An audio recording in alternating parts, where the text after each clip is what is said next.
Hello, people of the internet, it's Amanda, and if you're new here on my channel, I usually talk about Japanese movies, dramas, entertainment. Sometimes I tap into other Asian pop culture topics as well, and for today's video, we're here to talk about No.I's latest album, No.II. Now, you know the drill at this point. I usually make these videos. Initially, I was thinking whether or not I should do this once my copies arrive or if I should reserve that to a different video. I think it would take a couple more days as I'm filming this video when I receive my physical copies, because again, it'll be coming from Japan to where I'm based here in the Philippines. But anyways, this is so exciting because they said that they went all out with this particular album.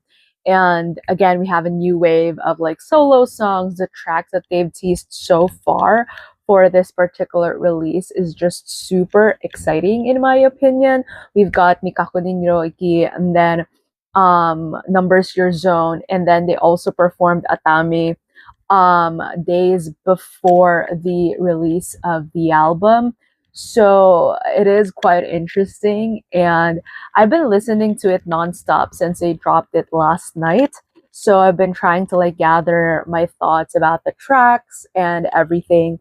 And I just want to kind of like break it down a little bit more in detail right now as I'm filming this video, just more thoughts as I dive deep into each track. So with that said, I hope that you join me with this and please keep on watching. So the concept for the album is they've requested to listen to it from top to bottom. Usually with artist tracks, like there is an intention in terms of how the tracks are arranged, and there's usually kind of like a flow to it, and it may not be kind of like the trend for all artists, but it is something in terms of how like track lists are usually made. They're made with intention, but they're also made in a sense that that each track can stand on its own. But for this one, there is this huge kind of like urging from the members saying that once we listen to the album, then we should do it in order because there's a certain flow to it. It was very intentional the way that they do it. And at the same time, like as inspired by Western artists where there are intermissions or skits where like after the overture, there's a lot of like insertions, not just typical intros and outros or like spoken intros and outros per track, but there are intentional kind of like intermissions or skits in the middle of certain sequences in the track list. And they said that they don't think like any other Japanese artists are doing this, and this is something that they've been they wanted to try. It's a very conceptual type of album, and so that makes it equally fun because what do you mean there are like mini skits in between each track? And I think it roots from all three of them also having a lot of like international influences or diverse music influences when it comes to how they produce their songs and put songs into their albums. So I don't know, like to me that is pretty interesting and pretty exciting. So with that said, let's start with the intro, which is In Flight. It is a 3 minute and 40-second intro to this, and we can hear that the backdrop of the song or the kind of like the skit itself is similar to an airport, because again, In Flight, it's kind of like taking us into this journey of the title track or the lead track of the album, which is Uncharted Territory or未確認領域. And it's such an interesting thing. Like I was just reading an interview before I filmed this video of them saying that the skits, they have a concept in mind, but it is something that is unscripted, that they're kind of like, that's why it has this very natural conversation feel to it, is because it's that. And it really shows because it has this very candid feeling listening to it. It's kind of like over eavesdropping into a conversation between three friends and this kind of a journey that they are taking, and this is what the album kind of like feels like as well, and I kind of like how that seeped into the intro. Now moving on to the next track of the song, which is the lead track,未確認領域. I made a separate video talking about this song, the music video, my impressions of it. So I'll leave it at that just to save or cut some time into discussing like the other tracks. But obviously, this is such a fun song. Again, the concept of it is journey, but it's not an external journey in a sense. And it's just very interesting the way that they shaped the concept around this song. And I don't know, but I think that it's just really fun in general. But I'll skip to like the next song, which is ATAMI. Now they performed this in the YouTube live that they did, I think it was a week ago. And it was a very interesting track because with Mikaku ni Ryoiki, there are elements of orchestraic, jazzy music to it. And then jumping into ATAMI, it also shares very similar elements. Like it has this very jazzy, bluesy type of inspiration, but it also still has that bass line of like hip hop, which is very evident in most of the songs that No.II has been releasing so far. And to me, that is just, again, very interesting. They performed this with a live band, which is kind of like adds to the atmosphere that the song is trying to deliver. And it just makes for a very, very interesting song as to where exactly is this album gonna take us. Is it mostly gonna have, you know, jazzy elements to it? And then we move on to Numbers Your Zone. Now this song, I've also made a separate video of this reacting to the music video and talking about the track, but jumping off from ATAMI, again, it shares that very similar jazzy atmosphere in some parts of it, but again, still very much based on its very hip hop kind of like groundwork. And it's very evident in No.II's music, the way that they mix genres, and it's not usually just a very typical mix up of things like with hip hop and R&B, but now they're playing it up with like other genres as well. And again, it listening to those three tracks and them kind of like releasing them in a sense, it kind of like misleads you into thinking that they would play into the jazz elements more for this particular album, or that's going to be the trend. But moving on to like other tracks, that isn't exactly the case, which is what I'll be exploring more later into the video. Now moving on to, and again, they do have, after that, they do have like another skit or another intermission track in the middle.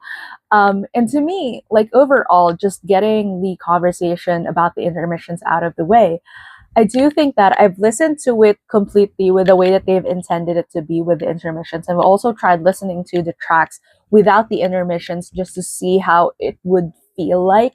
And I understand the intention of like putting them in such ways because each of the intermissions kind of like transitions you into a different worldview and also a different type of like genre mix up in the part of the album. So it's like you're listening to different kind of like compilations that shouldn't be together in a sense because of the complete switch ups in terms of how they sound, but because there is a story here that they're trying to say, it kind of like ties it all together.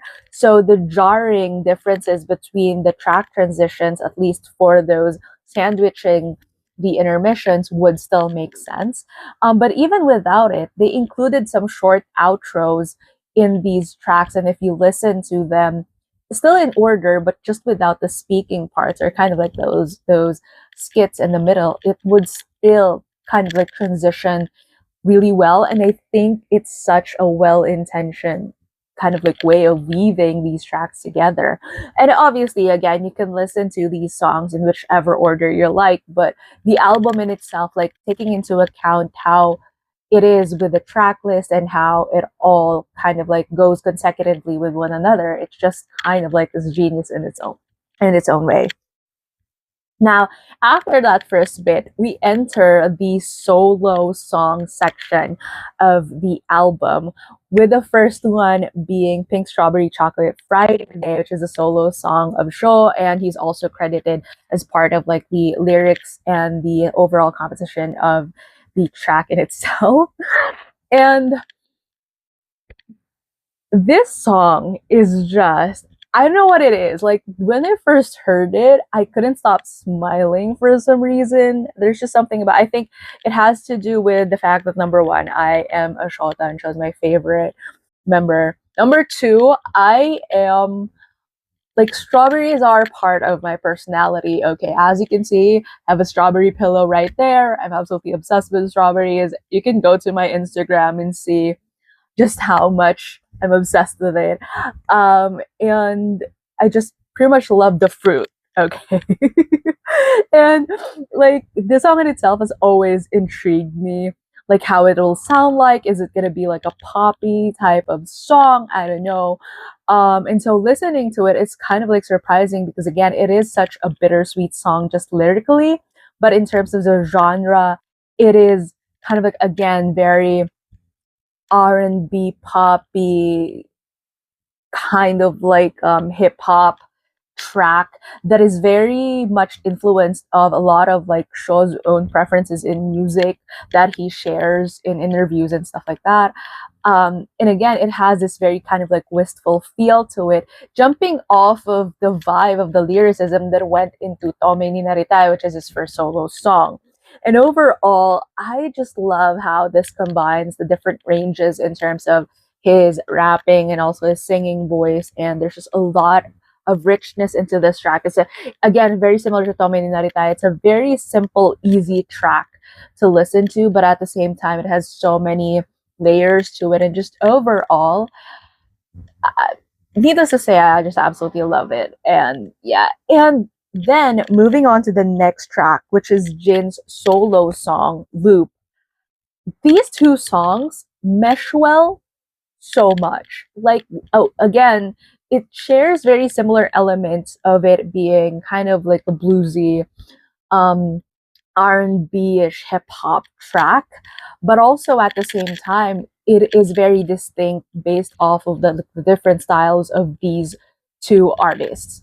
With Jin, with Joe, it's usually kind of like this different variations of like tones of his bass and then his singing voice. With Jin, it's always this level of crispness and cleanness when it comes to both his rapping and singing. And it's kind of like this Jin's song always has a certain atmosphere to it. And Shaw's song always delivers a sense of like floatiness to it, or this kind of like whimsicality that is kind of like sometimes eerie to it. With Jin, it's always kind of like this very cool, chill, classy atmosphere that is very evident to his song, and very again very similar to how it is with his solo track from the kind of like the first album. Now with this, after these two kind of like mellow songs, we get into God Eye, which is again jumping off from Jin's solo, and then you enter God Eye with Jin's intro and Jin's beautiful vocals, and it transitions again into this. God Eye is kind of like that lead track that again I have a dedicated video talking about it, but it kind of like transitions between more of like a sing-songy type of song that combines it with the hip-hop elements that is less aggressive compared to their other lead tracks like Goat, Bon, Inazuma, and all that. Like it is a bit more kind of like mellow and has a bit of like a singing harmony to it as compared to these other tracks that I mentioned. And just the transition from Jin's solo to God Eye and him singing the intro is again very, very well intentioned, and also kind of like you just see how much they planned the kind of the cohesion of each track in this particular album. Now, then suddenly, with the ending of God Eye, you get into this very kind of like moody atmosphere. And what I can only use to describe it is this kind of like eerie feeling when you're watching kind of like a Dracula vampire movie in the best way possible.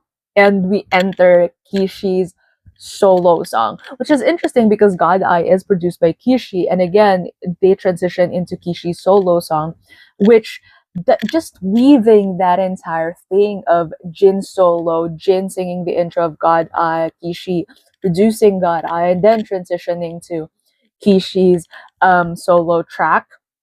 Again, the intention is there, and then again this track is just, to me, this track is quintessentially number I, in a sense that it is very disruptive, very experimental, has this mixed genre element to it that to me is just so unique to their music, and also shows just how technical Kishi can be as both a producer and a singer, because this track is just, you couldn't really confine it to just one thing, I would say. Again, there's a level of classicality to it with the piano track and some violin elements to it, and then at the same time it also transitions to like harmonious parts, hip hop, and also these kind of like sounds that are just a lot of onomatopoeic sounds that add to the texture of the song in itself. And the title KC Vibes, with Kishi also writing credits for this, similar to, Jin solo track, which I forgot to mention earlier. But again, such a huge contrast when you compare it to his solo track from the first album. Like that in itself, it is kind of like mellow and chill, and this is kind of like a different level of mixing different elements and instruments, and again just shows how much range he has, and in terms of just the technicality of him being an artist. So very, very interesting track. And then we suddenly move on to Taboo, which again is another skit in the middle of it, but this one is definitely a lot shorter as compared to the others, just kind of like helping us go back into the groove, positioning it into probably one of my favorite tracks in the album, which is Hard Life. Hard Life is such a fun song in my opinion. It is very rich lyrically, but also at the same time the way that they were singing this song, there's a lot of harmony in it, the intro with the vocals that each of them were delivering, and then again with the element of hip hop with them rapping into it, and then also just a chorus. And what's interesting about this is if you listen to the chorus carefully, you can hear them singing the melody, but also like the backtrack of it, and even the backing vocals of it with the deep basses, and kind of like there's certain, I don't know, like just certain harmonies in there at the back of it that just shows how many layers and how technical this album is, and you have to listen very closely to it. Like just listening to it purely, so easy to like overlook that, and you just feel that it's a very rich track, but listening to it closely, there's a level of technicality in the way that they layer each of this, from the backing vocals to the main harmony of it, and just not even just the instruments that came into it and the sound mixing that came into it, but just even the recording of the track in itself. And I wish that they talk more about that, because as a listener, like I can hear that really, really well in terms of how the song is. And this one has a preppier vibe again as compared to like the other tracks, and I understand why they had to include that little skit right there just to transition us from, again, this very kind of like almost eerie cool element that KC Vibes had. So yeah. Then Snare Man too is so funny. I think this is the funniest out of all of the kind of like skits that they have, because it jumps off of kind of like the storytelling that is within Hard Life, and it kind of like plays into that so that it would transition so smoothly into the next song, Zombie.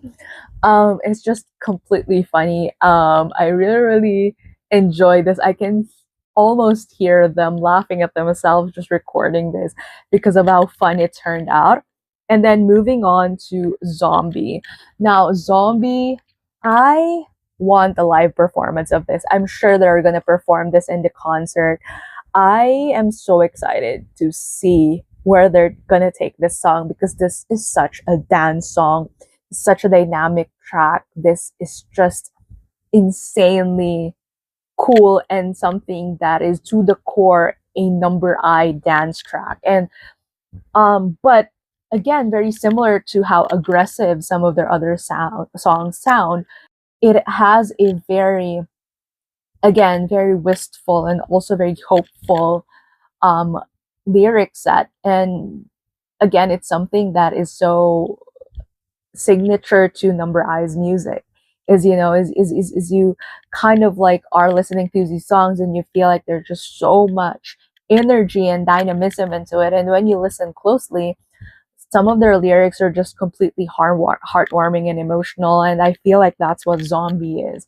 It's kind of like this resurrection kind of track of coming back to life and just being a whole new different of exploring like a whole new different worldview.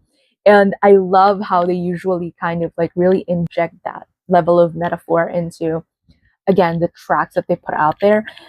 And yeah, probably one of my favorite. Again, I feel like I absolutely love this album, maybe even more so. I think this is criminal to say this, but I think I really love this even more so than the first album. And then next one is Shiawase Ippai Hara Ippai, which apparently in some streaming platforms is titled Puff Puff Happy, which makes it even cuter. But this track is not really like a cutesy, fun pop song. To me, it reminds me so much of a lot of like songs from the early 2000s, like 90s to early 2000s, kind of like dance songs, like the ones that you perform as a group during school programs or dance competitions. And it's just so catchy, and I feel like it shares the same element as Goat and Bon and Inazuma, where it has like this hook to it that is just so well thought out and well planned out. It's just so easy to get stuck in your head, and it's just such a fun track. There's just so much. And again, I feel like the way that they described it in one interview is them saying it's kind of like you can go off limits with this particular song, just go all out with it, the way that you sing it, the way they performed it. And I can absolutely see them doing that. This is one of those songs that it's fun to listen to, but I feel like it's going to be extra fun, kind of like just watching it be performed. And it's going to be taken to a whole new level, just being able to like perform it on stage. And I'm so excited to see them do that. Obviously, I didn't hit for this batch of like solo tour, but hopefully they would stream it so that I'll be able to like see it as well. And I do think that they are going to do an amazing job in terms of performing this along with Zombie. Now, next track in the album is Mikakunin Ryoiki, which is remixed by Monjo-san. Now, this one is insane because Mikakunin Ryoiki is already a very complicated track on its own, but a remix version, this feels like, and I tweeted about this feels like you're in a club, but it's inside your head. Like you can imagine, like, and I'm not saying that I've been to a club ever. I'm a boring person. I've never, like, the only time that I've been to a club probably is for work back then because I was invited to an event in a club. But like, I'm not really a club person, but just imagine it, like, you know, club in movies and all that with the strobing lights and the kind of like hyped up bass and the speakers and just the different kind of like sounds. This is very EDM music. The mix is insane and intense.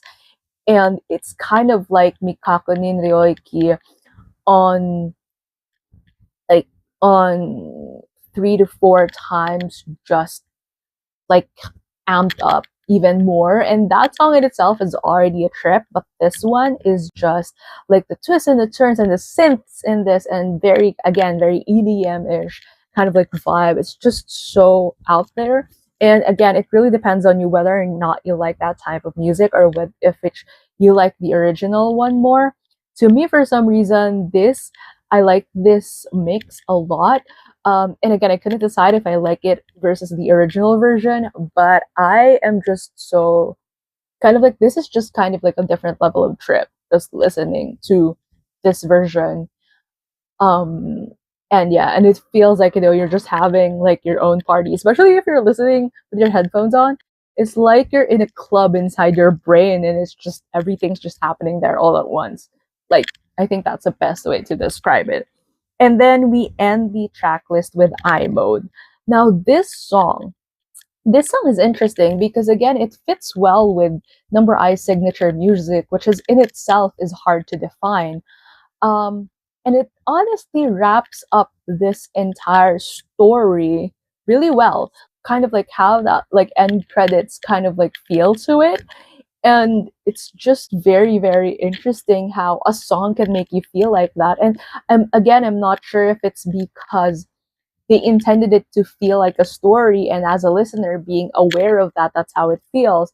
And listening to the song as a standalone, it has that element of just kind of like just being an overall fun track that is again fitting in terms of Number I's penchant for mixing genres.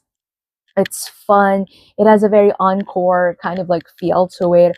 And again, it's just in terms of just the intent of the tracks in itself, it combines again the vocals of those three, just different variations. And I think overall, like, just a conclusion to all of this is a highly technical album in my opinion. They've outdone themselves even more with this one. I do think that, like, as compared to the first album where they were still kind of like they already played with like different genres for that one, and this may not feel like the all out album that people are expecting, especially with the way that the members talk about it. But to me, I can personally understand why they feel like they've really gone all out with this, is because it is so like, you kind of like expect Number I to start experimenting already, or kind of like, I don't know. But this is yet another kind of like extension of them doing other things.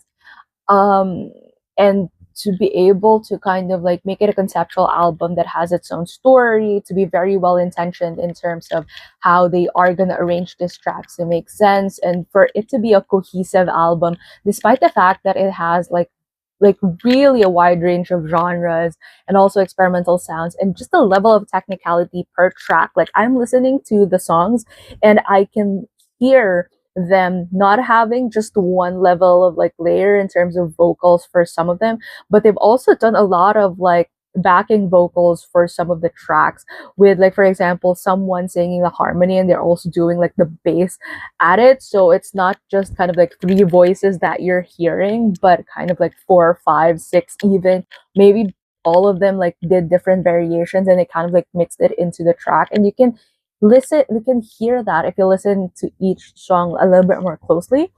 But like overall, I think it's such a well-intentioned album.